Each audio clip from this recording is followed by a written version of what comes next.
What happens when two dudes, one a retired Navy SEAL commander in Colorado Springs, and the other a hippie meditation teacher in New York City, get together to discuss living mindfully? That's a great question, because we don't know what will happen either. Raw, uncut, and unapologetic. Welcome to Men Talking Mindfulness with co-hosts John McCaskill and Will Schneider. Each week, we take an authentic dive into how mindfulness continually impacts our lives, deepens our relationships, and allows us to be emotionally alive. We filter all of our conversations through the man box, where we unpack how as men we are expected to act in society, how fighting the authentic human experience is exhausting and damaging, and how mindfulness can help. Now, on to the show.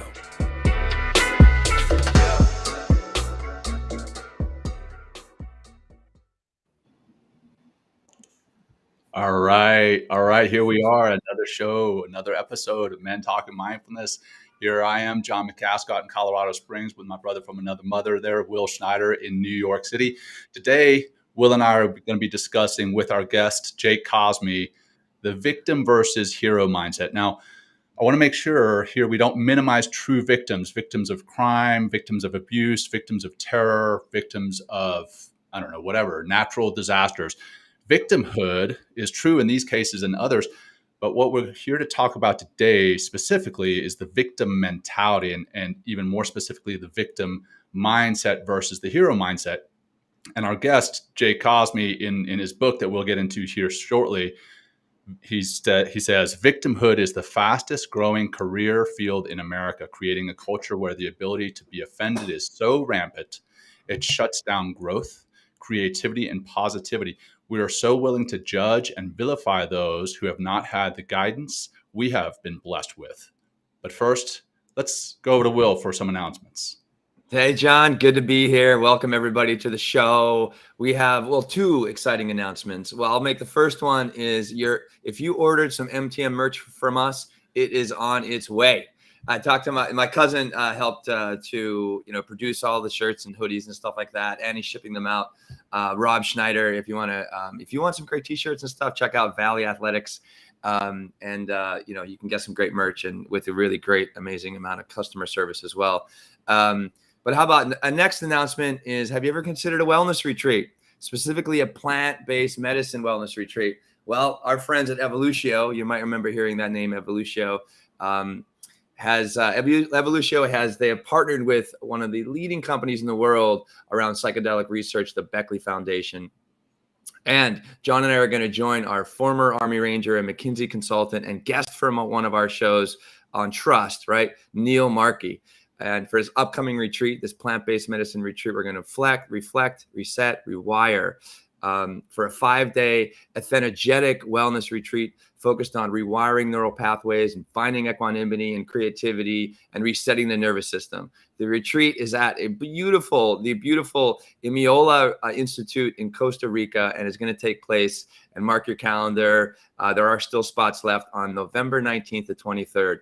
John and I will be sharing about the retreat leading up to it while we're there, if we can, and doing episode or two after the retreat and talk about our experience. Like I said, there are still spots available. We'd love for you to meet us there. And we're going to drop the link. Someone's going to drop the link, Lindsay, right into the comments here. So if you're interested and you really need to take a step back, or if you haven't really experienced with plant-based medicine, this is going to be psilocybin is what we're going to be working with in order to do this rewiring and kind of get deeper into ourselves and see what's inside so we can bring it out. Please join us. It's also going to be the first time that John and I are going to meet one another, which is wild. We're going to leave the States and go to Costa Rica, John, and I'm so excited for us. So once again, that's the Evolutio retreat at the Imiola Institute. That's November 19th to the 23rd. And again, your merch is on its way. Yeah, we're super excited about that. And we're super excited about our guest and the topic today. And that said, I'm going to go ahead and bring Jake up on the stage, if you will. Jake, good to see you, man. How are you? Hey, guys. Good afternoon. Thanks for having me. Excited to be here. Pleasure. Great. We're excited to have you. So, hey, quick bio. Jake Cosme is a fellow U.S. Naval Academy grad, class of 2005. That's tough for me to say because I'm class of 2001, and we said something like we never would say another class's number, but here I am saying Jake's number, class of 2005. Jake's a Marine Corps officer veteran who served 2 combat deployments in Iraq. But then in the summer of 2011, he was pulled over for a DUI, leaving the Marine Corps the following year with adverse fitness report. And that was the beginning of a downward spiral, which ended in his losing his house and going bankrupt, which he found to be his turnaround moment. Since then, he has gone on to author a book, The Recipe, outlining the ingredients for success. And now he is in tech and cryptocurrency. And we're excited to get into this conversation with Jake about victimhood. But first, back to Will for our opening practice. Over to you, brother. Yes. And good. Hey, get everybody, Jake included, and John, because we get a little nervous when we go live, right? This is where we're going to we're going to take some time, find ourselves here and now with some breathing. So again, if you're sitting down, if you can close your eyes, great. If you're driving or if you're, somewhere else out in the world, maybe just pause for a moment or pull over if you can safely, or just stop wherever you are if you're walking, and let's just take a moment and find our breath. So try to sit up tall or stand up nice and tall. Let's take our right hand on our belly and left hand on our chest so we can really begin to use the breath and fill the breath in our entire torso, which has a tremendous impact on our neurology because of this wonderful vagus nerve that sends signals up and down, our spine and into our brain, and letting us know how things are, right? And the deeper we breathe and the calmer we breathe and the bigger we breathe, right? The signals that travel up this vagus nerve and tap into our most basic reptilian brain says everything is okay. And we can be here and now instead of on red alert. So let's exhale the breath out. Again, close the eyes if it's available to you. Good. Let's take a big inhale for 5, 4, 3, 2, 1. Let's exhale out the mouth. 5, 4. There you go. 3. Nice, John. 2, 1. Big breath in again.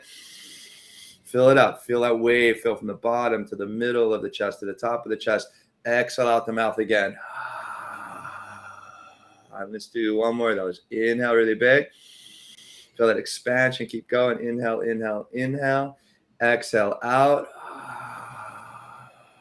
And we're going to work on one little wonderful anxiety releasing breathing technique. We're going to take 2 inhales. We're going to take one big inhale to start, take another inhale to top it off, and then exhale out the mouth again. It's a great way, again, to release stress. And on that exhale, don't be afraid to open up the mouth and open up more of the throat and let out with a nice big and see how this breathing technique that we're going to do for 5 rounds, see how it helps to transition you from those states of panic, stress, anxiety, and drops us into more states of calm, cool, and connectedness. Exhale the breath out through the mouth. Here we go. Let's take a big inhale. And then pause. Take another inhale through the nose. And exhale out. Good. Let's go again. Inhale. Another inhale. Out.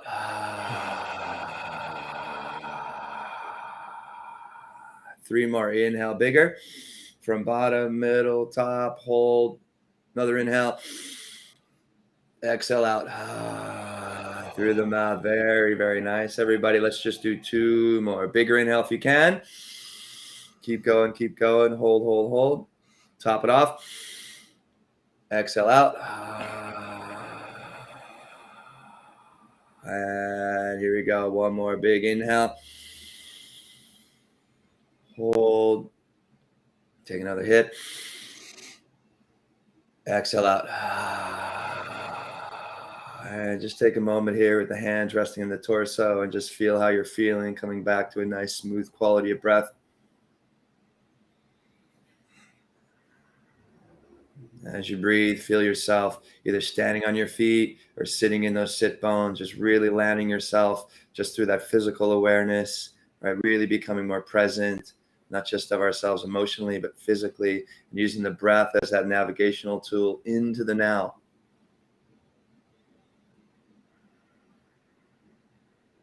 When you're ready, maybe put a little smile on your face, open up your eyes, and let's start the rest of the show. Awesome, guys. Woo! That always feels a little bit better, yeah? It does. That was a great technique. Yeah. Yeah. Oh, thanks. Yeah, Will, I could definitely tell just with my hand on my heart how my heart rate decreased in doing that. And then I love the take another hit. I know, right? Sound like we're puff puff give. I know, right? Puff giver. I know. I'm careful when I say that because people are like, oh, maybe they got some kind of chemical problems or something. You know what I mean? We're passing the breathing around. Yeah, That's right. Pass it left. That's Pass it right, left. man. Breathing. Give me some. All right. So, hey, yeah, again, we're going to be talking about victim versus hero mentality mindset. And what I found interesting as we're kind of doing some research for the show is there's one little blurb that I found on the internet just asked, hey, are you easygoing, positive, and pretty happy, or do you complain, have judgments, and feel things are against you? Are you self-supporting or self-defeating? These qualities can be covered by the words hero or victim, and it's that basic. But we're going to get into a lot more depth here on the show. But before we do that, Jake, let's start with you, brother. Love to hear your thoughts on victimhood and a little bit about your past, what brought you to where you are today, and the adversity, the obstacles that you've overcome, the downward spiral that you were a part of that I mentioned briefly, and how you came out of that, how you kept from being a victim yourself. Great. Thanks. So Jake Cosme, I'm originally from Southern California. I actually grew up in a city called Rancho Cucamonga, which if you guys have ever watched the movie, say that five times fast. Yeah. If you've ever watched the movie Friday, it's mentioned in there. So, the entire time I was growing up, I came from a strong military family and background. And the only thing I kind of wanted to do or achieve, and I'll talk about this a little bit later, but this grandiose idea I had, this mission, if you would, is that I wanted to go to the academy, one of the service academies. And so this it filled my mind at night, and I would pray every night, be like, hey, this is what I want to do with my life. By no means was I a standout athlete or academic, and just I guess through consistent prayer and thought about it, I actually was afforded a chance to go to Naval Academy Prep School in 2000, right after high school. So I went to prep school. Got a little bit of trouble there, but somehow made it to graduate. I went to the academy in 2001, right as you're graduating, John. Right. And then made it through 4 years there. Did some sports, did boxing, did Frisbee, and graduated 2005. And then kind of right as I was graduating, the entire time, all I thought I wanted to be was a naval pilot, a Navy aviator.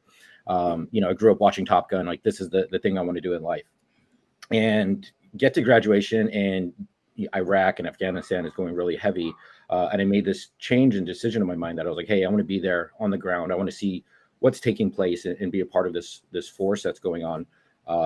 And kind of just the way I thought about it, it's not too often your country goes to war, and getting the chance to see it. Not that I was, war hungry, but I actually just wanted to see it. Like, I wanted to be there, feel it, feel that presence, be in a foreign country, in a foreign nation, and feel it. And you don't really get that chance as an aviator to be on the ground to feel it.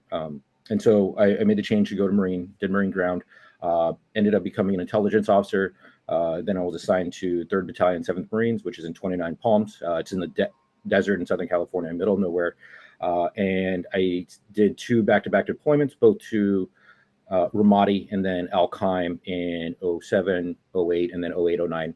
I came back, and when I came back, I was now at the academy for 4 or 5 years. I was in Iraq for 2 deployments. So about 10 years of my life now, it kind of eclipsed and gone. And I changed duty stations, and I was now in charge of officer recruiting at USC.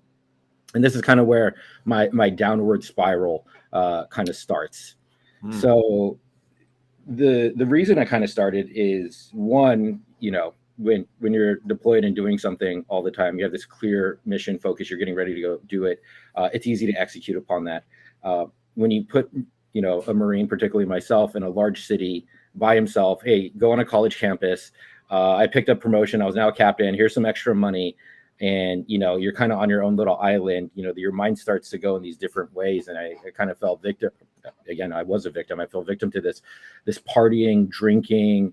I felt, I owed it to myself for being gone for these past 10 years, that I could go out and start to do damage to my body through drinking and partying and whatnot. And this is what kind of started. So in these 3 years, I really started drinking heavily. I bought a BMW convertible that just was part of this downfall. And I ended up getting a DUI in 2011 on Hollywood Boulevard on a Friday night, like a completely, imagine just like this douchebag in a convertible BMW M3 going down Hollywood Boulevard, smoking a cigarette after I just left a bar and a couple of drinks, and the officer pulls me over. He's like I'm forced to pull you over for looking this ridiculous, right? Like you're just an idiot. Ended up getting a DUI that night, and John, I'm sure it's the same way for you, kind of military, anyone in the military in general, but I think there's a little bit extra scrutiny on military officers. When you get this DUI, it's kind of like a scarlet letter on you. Oh, yeah. There's no coming back from it. This was kind of a really bottom point. And, my command, they didn't do anything. They didn't charge me with anything. They didn't do anything. They're like, hey, we know you're kind of like at the bottom right now. What else do you want us to really do to you? Right. And so I'm really gracious to them, to my commander, who's now Colonel Cook. Hopefully get a chance to hear this. They treated me really gracefully. And, but that was kind of the end of my military career. I went to the academy, did these combat deployments I was really proud of. But after about 7-8 years now, I was kind of walking out at the bottom. I just got into DUI, got a double, triple adverse fit rep, which means I have to go up to it. And for anyone that's asking, a fitness report means your quality or your measured duty during that time. I was at the lowest level. So it was the lowest measured officer in the entire command, which means a general had to go up and sign my fitness report out of every officer in the entire West Coast that, was basically unfit. And you would think right there, as I was kind of exiting the military, this is now 2012, going in 2013, that like, okay, this is where Jake starts to pick it up. But as I got out of the Marines, this is where the spiral just gets even worse. And now I wasn't in the Marines any longer. I wasn't an officer, and 10 years had elapsed.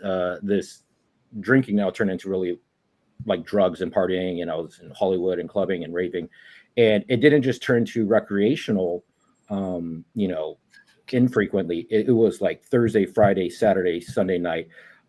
Like I was doing it Mondays too. Like and it didn't matter what it was. If there was something I could find, it was going inside of my body. Could I just jump in there, Jake, for a second? I was wondering at this time, like, what are some of the feelings you're going through? What's some of the self-talk? You know what I mean? Because that's like, that's really what begins to pull us in. That's where kind of the vortex starts to swirl and like turns into a black hole. So I'm just curious.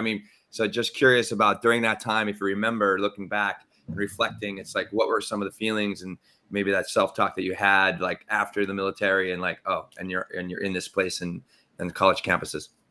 Yeah. So the self-talk as I'm kind of in the spiral, or the self-talk leading up to that?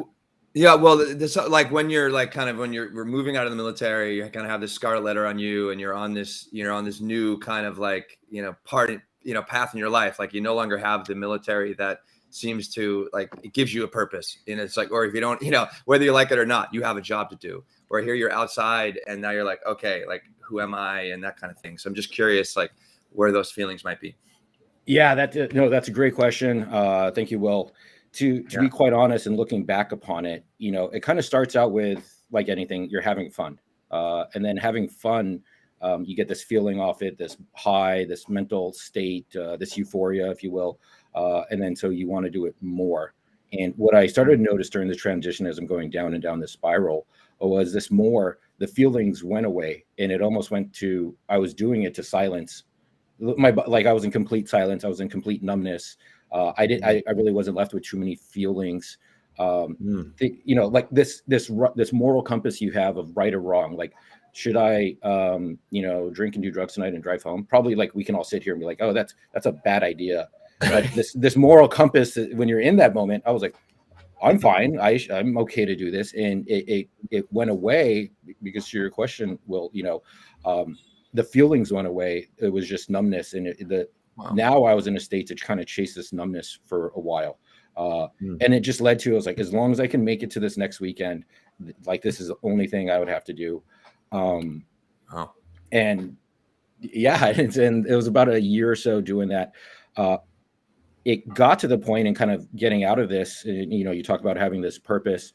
One of the things I will say, they talk about it. I had to go to AA for a couple of instances, sometimes forced when I was in the military and sometimes by volunteer. But in AA, they talk about having this higher power. And if you think about it, this higher power is the same thing as being in the military, having a mission, having something to do, or having something to chase, as I'll get to in a second. But really, I had no higher power anymore. Not the There you military. go. I had no moral compass. I had nothing really other than just keep chasing this numbness. Right. That changed in 2013 when, at the time, my then girlfriend, now wife, Carol, who we have two beautiful kids with, I get her pregnant, and I remember the day she walks in, and somewhat somber and sad, and she says, "Oh, I'm pregnant," and as if I was going to be upset by it. And I remember in this instance in summer 2013, it was like this overcoming that, wow, finally I walked it in. I was like, okay, thank you. Like, I thanked her for now allowing me to transition to like this next life, as if this is at the point where like Jake is now waking up to be like, okay, I can't continue this life I'm on. Thank you for giving me a reason to go do it, because I know I wouldn't have had my own willpower. So that willpower was forced upon me to go be, a provider to her and to go be a father. Without it, I'll be honest, I don't think I'd have the willpower to walk out. So it was kind of forced me to do it. Then from there, kind of pull myself out. I was able to get a job in tech, thank God. And then I've been working throughout tech over the past 7-8 years now. And kind of really this huge transition point to me in 2020 is I came across cryptocurrency and started my involvement in reading and understanding of kind of the finance world. And if you look at, I still don't understand that at all. We'll have to have another conversation on that sometime. Yeah. No, it's really mind changing, and it delves into a lot of parts of politics, and you kind of see maybe some of the reasons we did go to war, and you come across concepts like this thing called the petrodollar and the gold standard, and all this history of our country and our nation, probably a lot of mistakes we made, and you start to notice that, hey, maybe we're not doing things the right way, and there's another alternative that you can opt out and start to get into. And this now kind of serves as like I don't want to say my mission, but it starts to consume me as this concept and idea that I want to be a part of this evolution, this movement taking place, because I think it's going to go a lot of places. And so that's a story, and we could talk about some of the ingredients here, but from start to finish, that's kind of what transpired. And kind of the last part of it, it was COVID 2020. I wrote this letter to myself in 2015. I emailed myself. I was kind of like in the depths of this. I was like, hey, pull yourself out of this, get your head together. Your father, your husband now, pull your head out of your ass. And when you're done with this, write a book. And in the middle of COVID during 2020, everyone, like, they're just bored off their ass working from home. I came across this email, and that's what I was like, okay, I think I've made it through now out of this dark period. I'm not, by no means am I clearly, I don't know if we'll ever be out of it, but I'm definitely out of the struggle. Let me reflect back and let me write about it, and we talk about it, and kind of combine some of these other pieces that I came across the way, these ingredients, as I call them. And that's how my book, The Recipe, was born. Nice, man. And you talked about, as you were going through that downward spiral, you had some thoughts of, negativity, and you, at one point, you even kind of mentioned some of the aspects of that victimhood mindset, but then you turn it around and how powerful that was. But I want to talk about that victimhood mindset, that what makes it up, and the victim kind of, I know you talked about the ingredients in the book, The Recipe, but that's the ingredients to success. What we want to talk about here is what the ingredients of the victim mindset are. And it's kind of this belief that when something goes wrong, that everything from there on out is going to go wrong. If like back in your case, right? The DUI, and then getting the bad fit rep, and then leaving the Marine Corps, and then this downward spiral. That's the victim mindset, that you continue to think everything is going to go wrong, that the world is against me, other people are to blame. You never take accountability, and that any effort to change is going to fail. So there's no point in trying, but you turn that around. So again, that's the victim mindset.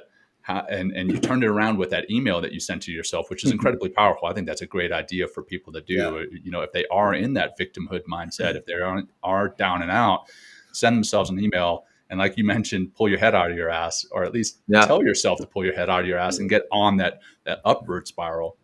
So I'd love to know your thoughts on the ingredients of victimhood and how those came into play, and then how you eventually got onto the right path, if you will.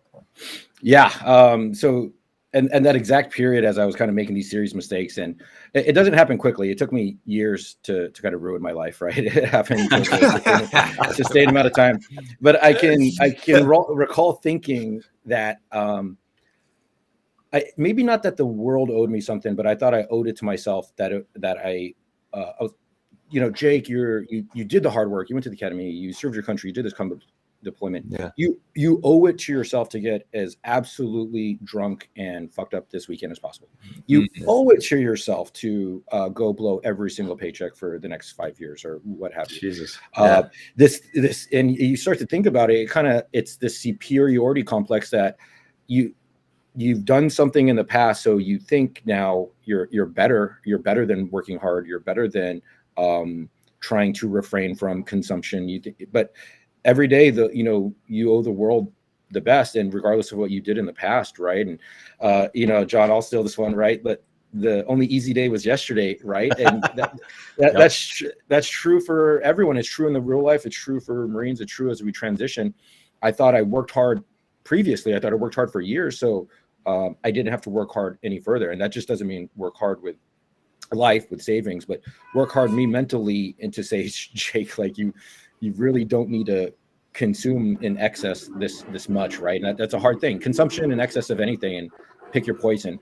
But that's an everyday struggle, as I kind of have this full chapter on the struggles. But I think that's where it comes from, the superiority complex. You think you owe it to yourself. You think the world owes you, but the world owes you, yeah. But you think you're better. I'll be honest. You think you're kind of better. I was like, oh, hey, I went to the academy. There's no way I could get a DUI. Like I did, a very successful deployment. There's no way I can't get a good job, right? It's rather than waking up, humbling yourself and saying, no, I got to wake up, tie up my shoes, and like hit it just as hard today. And it's even harder. I'm older now. I'm like in my 30s, and the competition. They're right out of college. They're eager. They're hungry. And you think you're hard, Jake, because you did something hard. You're not hard. Maybe you were 8 years ago when you're working hard, but you're not anymore. You have to keep it sharp. But that's right. No, I think it's like interesting that we come back. You said a few times, like the world owes me this, and it's like, so instead of like attaching yourself or finding your higher purpose, right, and working towards that higher purpose, it's just like it's that lack of responsibility for your own life, and really pursuing like, okay, what is it like? What we've talked in John's transition out of the military, and that lack of identity, the lack of purpose, which can really just opens up this giant vacuum. And what do we fill it with? And I think what you're referring to, Jake, is that whole numbing aspect. It's like, okay, who am I? What am I? So here I am consuming alcohol, drugs, like, partying, going to raves and stuff like that. So I can feel good about myself. And that's kind of like, it seems like that lends itself to, that's my purpose, is the weekend or the time that I can just, let loose, have fun, let go of these thoughts that are like kind of haunting me in some ways. Like, who are you, Jake? What are you going to do now? It's, and instead, like, the beliefs that you talked about and the constructs that you began to put around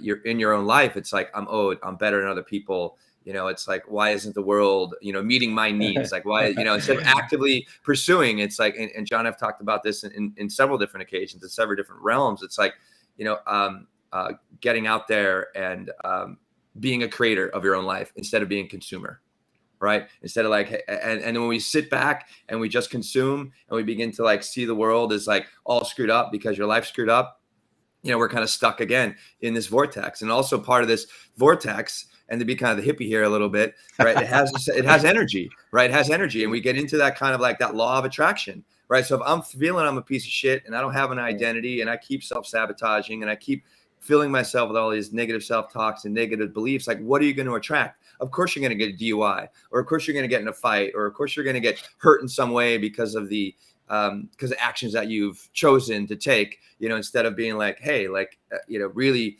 reflecting and being, and trying to continually strive for, what you're capable of, and really accessing and discovering more of that potential that we all have within us.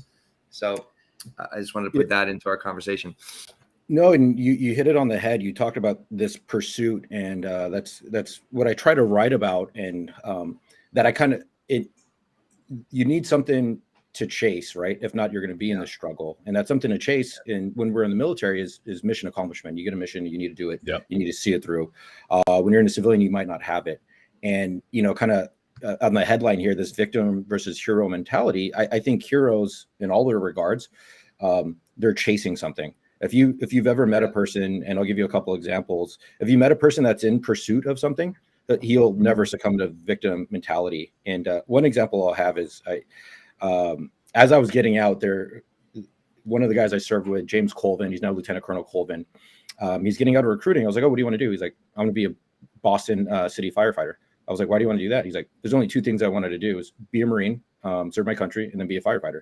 And he said it so succinctly that there was nothing else in his life he was going to do other than those two things. And now what is he doing? He's now he's a reserve battalion commander, and he's a Boston city firefighter. I don't know his particular rank, and I follow him. Yeah. But that idea of like, dude, this guy knows exactly what he wants to do, and he's chasing it. He doesn't have the time to be a victim. This next, and that's a hero in my mind. And this next example is my son. He does Little League. Last year, he was playing for the first year doing Little League. He was playing for the Yankees, and the team went, I want to say 15-0, but there was one tie, even though it was a non-game. So it was like 14-1-0. They won the championships, and he got the best catch. And the reason we won is because at that age, at 7 years old, if you have a kid that can pitch, like just throw a strike, like if a kid could get it like over the plate and throw a strike, let alone with some speed, like you're gonna have a knockout team. But we had two kids that could pitch. Nice. And the dad, the coach, he as we won and went to the championships, the North Torrance Little League championships, and a shout out because Torrance made it to the World Series Little League championships this year. But I remember this dad as like kind of was giving a speech at our barbecue. He said, every day during this season at 4 p.m., he had this alarm that whatever he was doing, he would go outside and he'd take his son and just throw for 20 minutes. And he didn't even have to tell me, he didn't have to tell the crowd, it exuded from him. There was one thing this guy wanted to do in life. He wanted to be his son's Little League coach. That's it, right? Wow. Yeah. And this hero, like he didn't have time to complain. Anyone can complain. We cannot find time. We cannot do this. But whether you want to serve, whether you want to be a firefighter, whether you want to just be a coach, it doesn't matter as long as you have something you want and you pursue it. Yeah, that's the hero mindset, right? And I kind of think a lot of veterans, we get out, we have no idea what we want to do, and since we don't know, that void's gonna get filled one way or another. So you need to have a want, you need to have something you want to do, and that'll lead to your chase or your pursuit.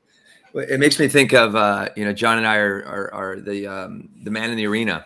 And there's one quote in there that I really like. It says, I got you, dude. I got your John. you beat me to it. And I love that one sentence. And sorry, John and Steph. Oh, yeah. Fuck, it doesn't matter. Unapologetic. Right. Is like to spend yourself in a worthy cause.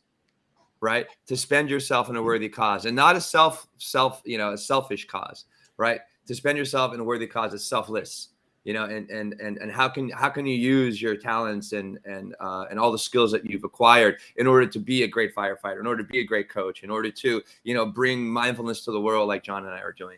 But it's like, again, I love you, that higher power, the higher purpose. And this is like, so this is kind of some of those solutions to get out of that victim. It's like, if you feel like you're a victim out there, it's like, what are you doing with your life in order to help other people? Or what is that, how are you spending your time in a worthy cause?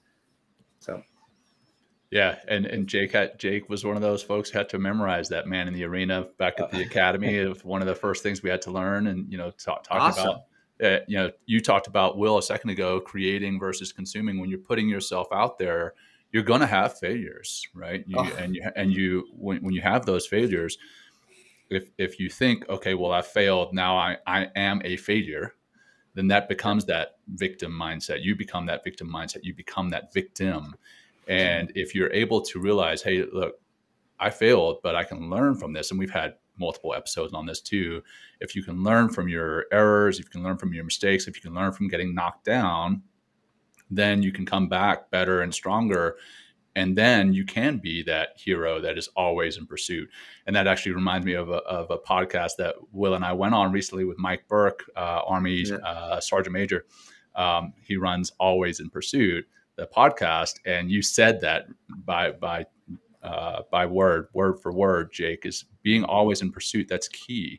If you can be always in pursuit of something and have an idea of what that is, and then also that heart of service, it gives you that purpose, then overcoming that victim mentality, it almost becomes a natural thing. So Yeah. Back over to you, brother. And you're also less likely to be, if you're higher the purpose, like, and you're like, well, with a higher purpose, like I put out a schedule, for the week, a schedule for the day. And I'm like, and I look at my schedule, I'm like, well, I can't drink now. I can't smoke pot now. I can't go out and have just fuck off doing something, that doesn't serve that higher purpose. So it's like that you're energetically tethered to something that is purposeful. But I don't know what that brings up for you, Jake, but thanks for letting us have those moments. No. Awesome. Yeah, I will say one of the reasons, I reached out to you guys, and I love your podcast, and you talk about mindfulness, and my book talks about mindset, and I'll hit upon this is I didn't practice mindfulness in the exact way you guys did, but I used to have a lot of anxiety, a ton of anxiety. And I think that probably is one of the causes for my drinking or just indulgence in general. And a lot of people kind of do. And I came across this poem by Eckhart Tolle, and it talks about being in presence. Yes. And so this poem is like part of my recipe that I have in my day that I do, and it takes away my anxiety and kind of fills that. And a lot of ways I see that the same way that practicing breathing, practicing mindfulness is, you need to fill yourself with something. And this poem kind of fills that being present for me. So thought I'd just throw that out there. No, do you have the poem? Do you have it handy? I'd love to hear it. Yeah. 1 second. Let me bring it out. No. Yeah. No worries. Well, while you're doing that, Jake, I'll throw out some of the things that we've touched on how to pull yourself out of that victim mindset, and then kind of just go through a list of 7 powerful ways to get out of that victim mindset. I pulled it from 7mindsets.com. One of them is to recognize martyrdom in yourself. First off, that's mindfulness, right? Is paying attention to what it is you're feeling. Self-reflection. Yeah. Yes. Perfect. Mm-hmm. Will. So it's recognizing that you are being a martyr, that martyrdom in yourself, the martyrdom type statements that you're saying, you recognize that. The next one is forgiving others and forgiving yourself. So that's number 2 and 3. That's a big one. Forgiving really others big. And forgiving yourself. That's huge, right? Yeah. If you're able to do that, and that comes back, hey man, what do we talk about on every single show? Will, compassion for others and compassion for yourself. If you have that, then you're able to forgive yourself. You're able to forgive others. So that's number 2 and 3. Number 4 is meditating or praying. So you're able to have that internal introspective work. So number 4 is that. Number 5 is managing your mood. So that could be something as simple as writing, in your journal, your gratitude statements. So changing, again, rewiring your brain to see things in a different way and having that positivity bias instead of the negativity bias, seeing the good in things. And then number 6 is having a victor's mantra instead of the victim's mantra, the victor or the hero's mantra, and actually like thinking positively. And, we've talked about positive affirmations in past episodes as well. If you have that victor's mantra and you say good things to yourself, I know that sounds stupid, sounds kind of cheesy, but it works. Very hippy dippy, John. It's so very hippy, so hippy. And then finally, love, guys. and then finally, this one is taking action, and that's what you've done, Jake. Is you've taken action and pulled yourself out of that downward spiral, and that's probably what a lot of people miss is they forget to take that step. Which if we're action oriented, then we're able to pull ourselves out. But if we're not, then we may not take that step. But that's key. But yeah, I want to come back to the Eckhart Tolle poem, man. If you got it up, I got it. So bring it, Jake. Bring it. We love poems. It's our first. I think it's one of our first poems by our guest. This is so yes. Nice. Let's do it. Poems and Navy SEALs, they go hand in hand. Absolutely. I knew it.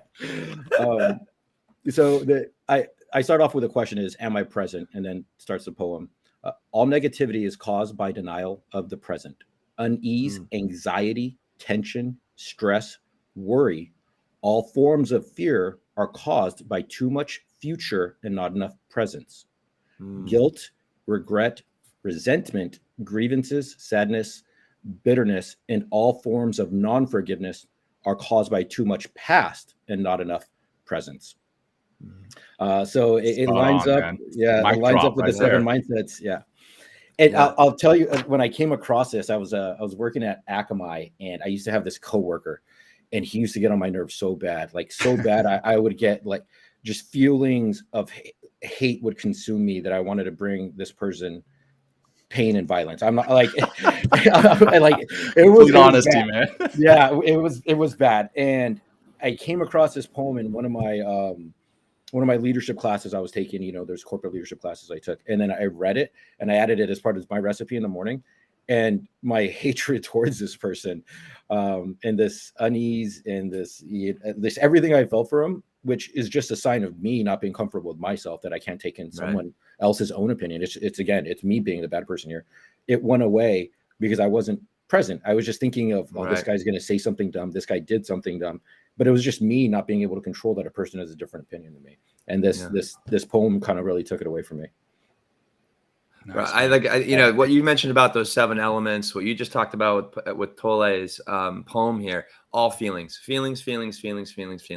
right? And it's just like, how are we becoming? And that's what just so, how many times, John, have we talked on the show about, how men in particular, we kind of deny most of our feelings unless we're trying to be dominant or aggressive or, frustrated or angry. But this is a great opportunity for everyone out there listening to the show with Jake and understanding victimhood. It's like, we begin to become aware of our feelings, understand the feelings. I love what Tolle says in this, being present, right, to our feelings and not slaved, and pulled in the past or anxious in the future. But this is that great opportunity with mindfulness and the meditation that is a part of mindfulness. It's like, how are you feeling? Right. And if you know how you're feeling, then you can maybe take yourself in a different direction, or knowing that, hey, I'm not like I'm feeling empty. I'm feeling lost, which is kind of that loss of that higher purpose. So just want to put that out there. But it's like, it's again, feelings. And it's like, how do we get to know our feelings? And what do we do about them once we get to know them? And that's really what the recipe is all about, is taking action. Yeah. I did want to ask, and it kind of came across, you'd mentioned it, John, the Victor's mantra is part of your guys' mindful practice. Do you have a mantra that you repeat, or that you guys have kind of came together with? Yeah. I mean, personally, I don't do a whole lot of mantra based meditations.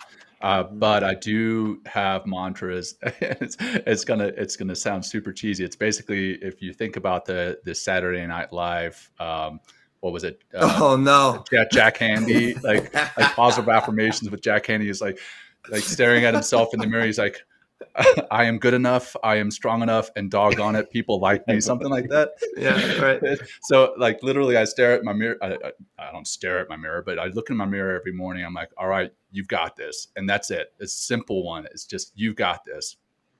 Because if I don't say that to myself, I go into the day thinking, okay, I'm going to get overwhelmed. And that comes back to the anxiety that you talk about. But I don't bring that into a meditation. I do mindful meditation. I don't do the transcendental mantra-based meditation. Though I know many of our listeners do that and it works for them. But I personally, I say the mantra when I look at myself in the mirror. I look at myself in the eye. I'm like, you've got this. So that's personally what I use. It's kind of cheesy, but it works for me. I gotta go watch a YouTube video on Jack Handy. Yes, he was hilarious. Oh my God, dude, so good. I love Phil Hartman. Like Phil Hartman, genius. Oh, miss him. On my end, I work with gratitude mantras. One thing that really helps me also is just because I kind of suffer sometimes from that what is it called, imposter syndrome, and but also just telling myself I'm worthy of the success, I'm worthy of the gifts I received today, and then backing that up with gratitude. I'm appreciative for this, I'm thankful for this, I'm thankful for that, and that just helps me get out of any kind of negative feelings that might be trying to subvert my potential for that day, and then it helps me get into at least a neutral emotional place. And then it's coming back to that whole being now. It's like if I'm appreciative and thankful for what's going on now, I get to really see the world as a gift, and that's kind of what I forget I'm going to butcher this quote, but it's like there's a gift in every moment, and that's why it's called the present.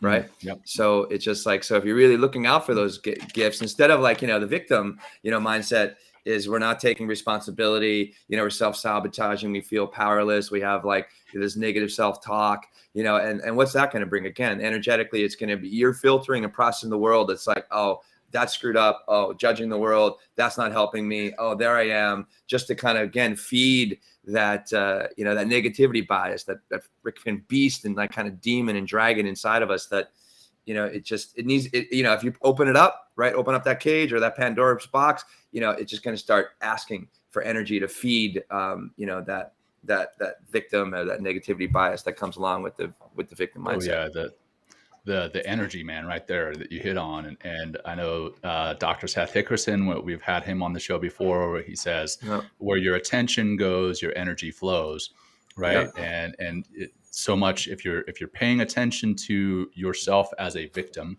then your energy is going to go there as well. And as your energy goes there, then it's going to be tougher and tougher to get out of that downward spiral because you're not bringing a positive energy into it. So that comes back to the poem that you read, Jake.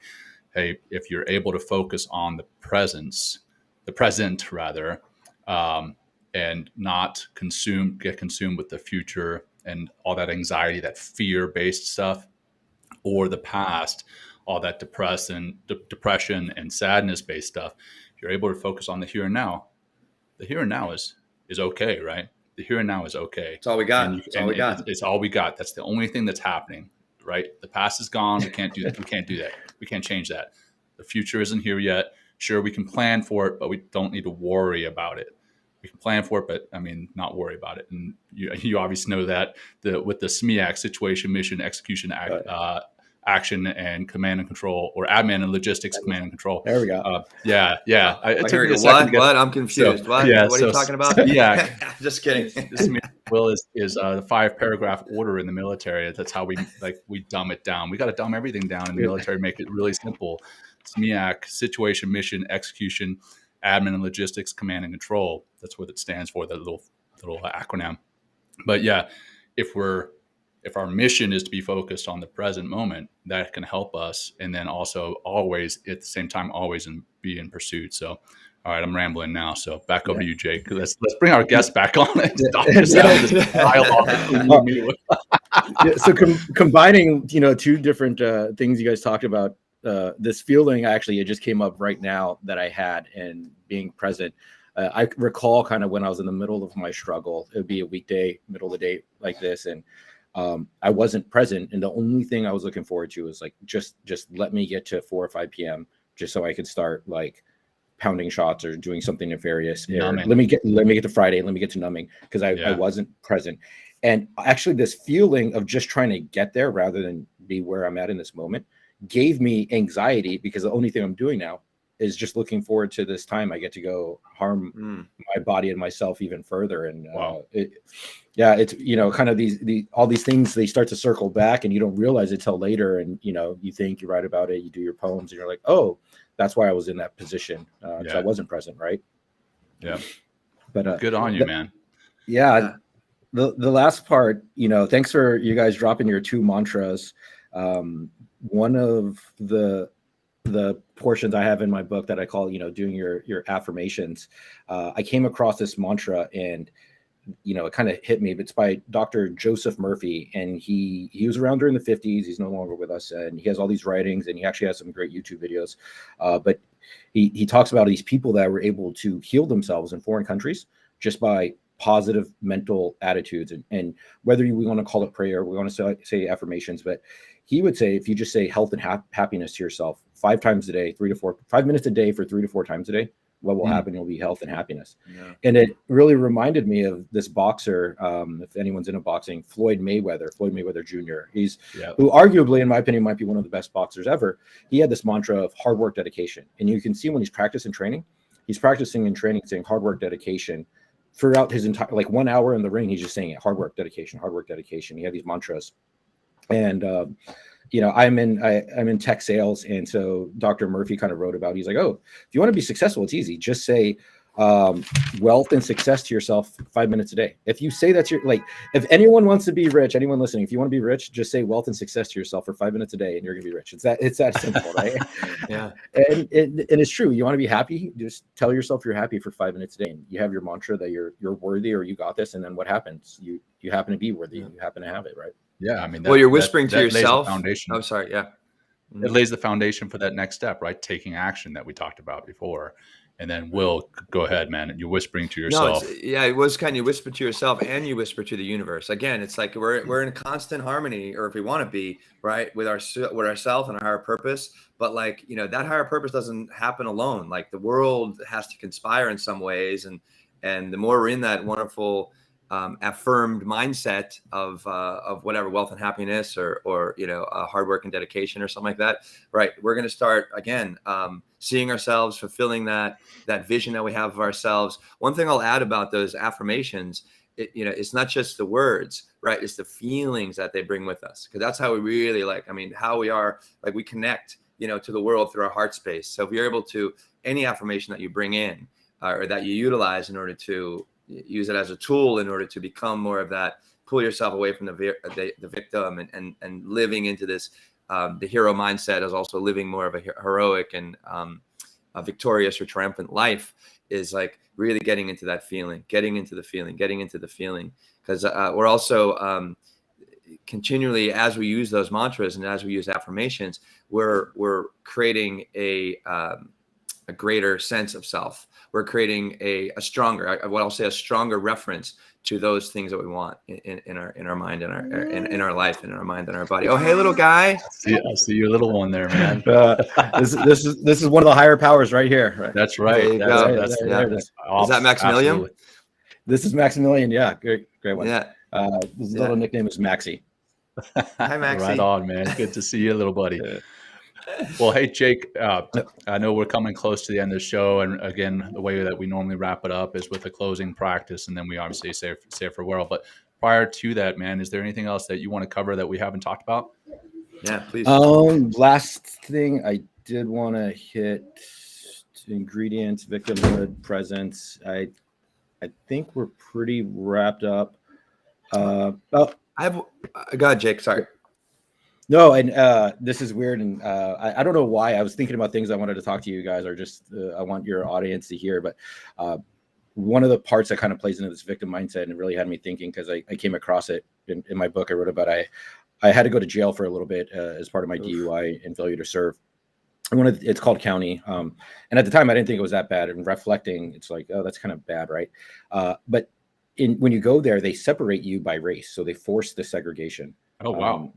Yeah. And I start to think about that. And one of the reasons I kind of wrote about victimhood, I was in the middle of 2020 in the political climate, there's this segregation that I think causes a lot of hate and ill will in the world and the environment. And that's one of the things I try to be mindful of and keep up. And, we're segregating people every day, whether, hey, you're vaccinated, you're not vaccinated, you're this political party or that political party. And I saw it at its most basic form when you combine hundreds, thousands of men, and you separate them by race and you put them inside a concrete building and wall. What happens to them?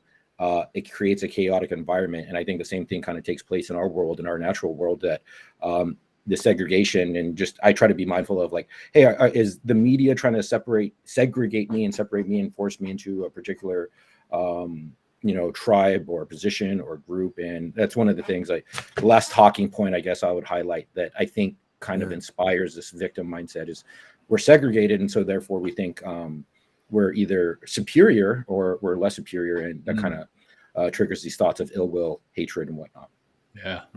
We had Rhonda McGee on one of our episodes last season, and Rhonda McGee is African American, and she talks about specifically how race is obviously the segregation is so prevalent, but just by bringing mindfulness in, and I know this kind of sounds trivial, but by bringing mindfulness in, we can have that compassion and see one another as human beings. And she talks about mindfulness in racial equality, and so it's pretty powerful stuff. And you kind of hit the reverse there. What we do in society is segregate ourselves, whether it's on gender, whether it's on the vaccinations, whether it's on political party, whether it's on race, religion, whatever. We do segregate ourselves, and in doing so, set ourselves up as the feeling of inferior or superior, one or the other, and that can lend to that victimhood mentality. So great point, Jake. Thanks for that. If people wanted to find you, brother, after this, how do they go about finding you? Yeah, so my book is called The Recipe, U.S. Marines Mindset for Success. You can find it on Amazon or through my author, Don Bates Publishing. And I'm on LinkedIn, primarily as Jake Cosme, or I don't really go on Twitter too much. I mostly just go there to kind of shit post for what it's called about crypto. But that's where it's at. And I'll probably have I'm starting the works to outline my second book, which I want to talk about kind of its evolution in cryptocurrencies probably in the next year or two. And that one I want to do a lot more marketing pizzazz around. But you got to get your mind straight first before you kind of jump to the next thing. Yeah. Right on, brother. We have a request, Jake, for dropping that poem. If you want to drop that poem, I mean, after the show, like into the, we have a LinkedIn feed here live. Or actually, you can send it over to me as well. And I think people might want to use that as a good reference, because it is really like the only place we ever are, like John was mentioning, like said, is here and now. And if we can find ourselves in here and now, and understand our feelings that might try to pull us into that negative, victim mindset, but also connecting to the higher purpose, which could also bring up other feelings to move us forward into, our triumphant self. It's all there, but it all starts with becoming aware of where we are and how we are being and what we're feeling and what we need to do in order to go forward, instead of, just kind of living in the same negative vortex of victimhood that just kind of keeps spinning you in the same place and keep showing the same and giving you the same results. Will do. So, I'll drop it right here and send it to you guys right after. Cool. Thanks, brother. Appreciate it. Well, that said, we'll go ahead and get into our closing practice. And after the closing practice, we'll say our farewells. But Jake, hang out for a minute after we say our farewells, and we'll chat offline. So, that said, let's drop into the present moment, just like we just talked about, right? So, let's focus on that. Let's get comfortable, whatever that looks like for you. I'm standing right now, but you could be sitting, you could be laying down, you could be driving, but do whatever's safe and whatever's comfortable. And let's bring our focus into the present moment just by taking a few, no forced breaths, but just taking a few very intentional and very aware breaths, focusing on the physical sensation of breathing in and breathing out. Just in silence and just noticing.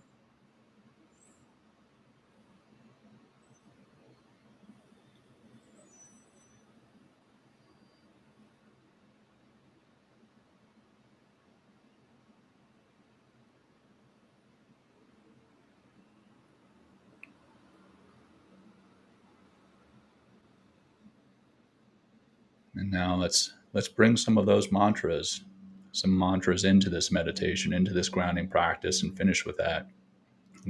Whatever that mantra may be, think about the victor's mantra. Think about being positive.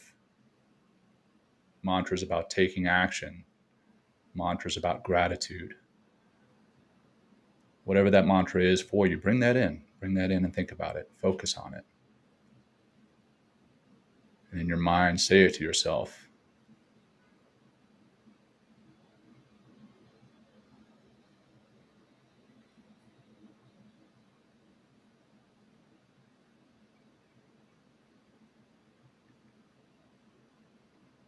And one more time, say it to yourself in your mind and envision yourself as that victor.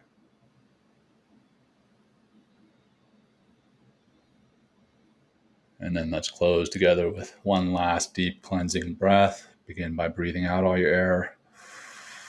Bring your navel to your spine. Breathe deep in through your nose. Top it off. And let it go nice and slow.